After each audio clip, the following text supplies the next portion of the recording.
नमस्कार। आज हम एक ऐसी असामीज़ रचना को समझने वाले हैं जो सीधे दिल पर दस्तक देती है।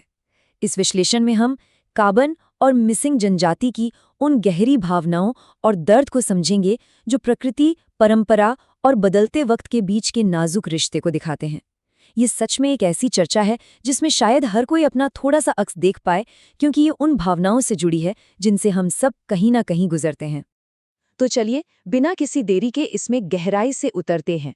शुरुआत होती है इन शब्दों से, give back our world to us, don't want a reversed world. Zubeen Garg की आवाज में गाई गई ये पंक्तियां तुरंत ही एक अत्यंत शक्तिशाली और प्रभावशाली माहौल बना देती हैं। सोचकर देखिए, इन शब्दों में कितनी गहरी तड़प छुपी है। ये उस निराशाजनक स्थिति को दिखाती हैं जहां अचानक से सब कुछ बदल गया है। ऐसा लगता है जैसे सदियों पुराना अपना सा लगने वाला आंगन और दुनिया किसी ने छीन ली हो। एक गहरी उत्कंठा और बेचैनी का इससे बड़ा प्रतीक भला और क्या हो सकता है। और यही बेचैनी हमें ले आती है इस कविता के पहले हिस्से पर, अ रिवर्स्ड वर्ल्ड, यानी एक उल्टी दुनिया जहां प्रकृति से हमारी दूरी बढ़ती जा रही है। अब यहाँ पर जो सबसे दिलचस्प बात निकलकर आती है वो ये है कि इसमें दृश्य और छावियाँ कितनी जीवंत हैं। और courtyard gets no sun, my sky is dark.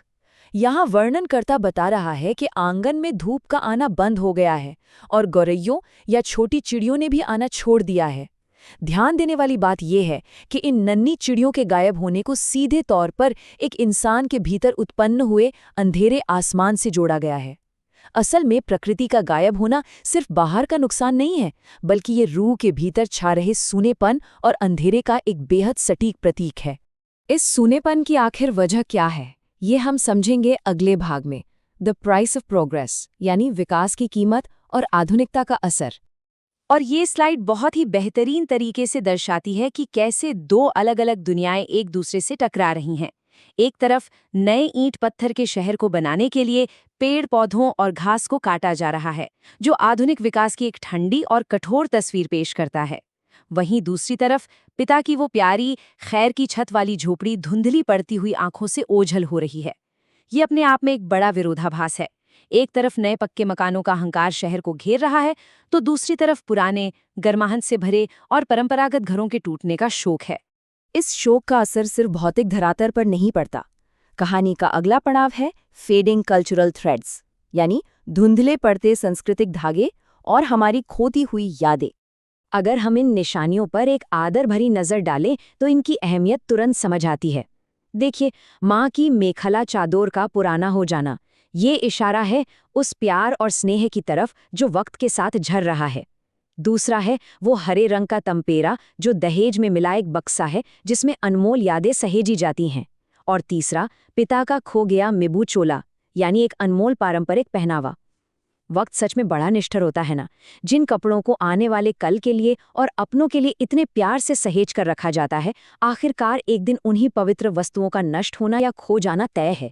ये सारी चीजें दरअसल किसी सांस्कृतिक पहचान का हिस्सा हैं जो आधुनिकीकरण की इस आंधी में कहीं धुंधली पड़ रही हैं। हालांकि कविता में आगे बताया गया है कि लकड़ी के इस बक्से में या इन कपड़ों में घून नहीं लगा है, यानी वुडवर्म्स ने इन्हें अंदर से खोखला नहीं किया है। फिर भी फागुन के मौसम की उस सौंधी खुशबू में पिता का नया मीबू चोला कभी नहीं मिलता। पर ठीक यहीं पर यादों की सबसे बड़ी ताकत निकलकर सामने आती है। भले ही नए कपड़े ना मिले, भले ही परंपरा का भौतिक रूप बदल जाए, पर एक बेचैन मन हमेशा घूमकर माँ बाप के उसी पारंपरिक तंपेरा बक्से की ओर खींचा जाता है।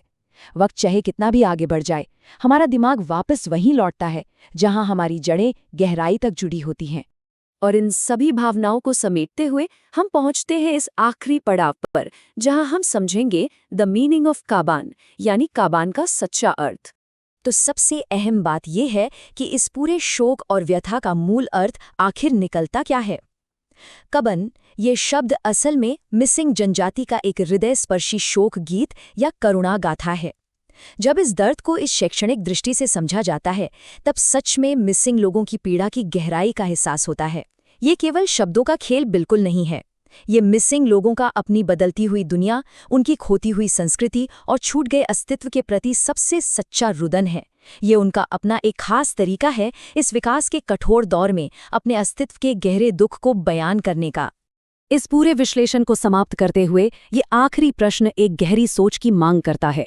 फागुन के मौसम की उस सौंधी महक के बिना भी आखिर ऐसी कौन सी चीज है जो किसी के भी मन को वापस बीते हुए कल में खींच ले जाती है? ये एक ऐसा सवाल है जो हमेशा हमारे अंदर गूंजता रहेगा। यही उन धुंधली पड़ती सदियों पुरानी यादों और अटूट स्मृतियों की असली ताकत है। मुझे पूरी उम्मीद है कि इस चर्चा के जरिए हर किसी को अपने अस्तित्व और अपनी विरासत के बारे में सोचने का एक नया नजरिया जरूर मिला होगा। और इन्हीं मार्मिक विचारों के साथ आज की इस विचारोत्तेजक यात्रा को हम यहीं विराम देते हैं।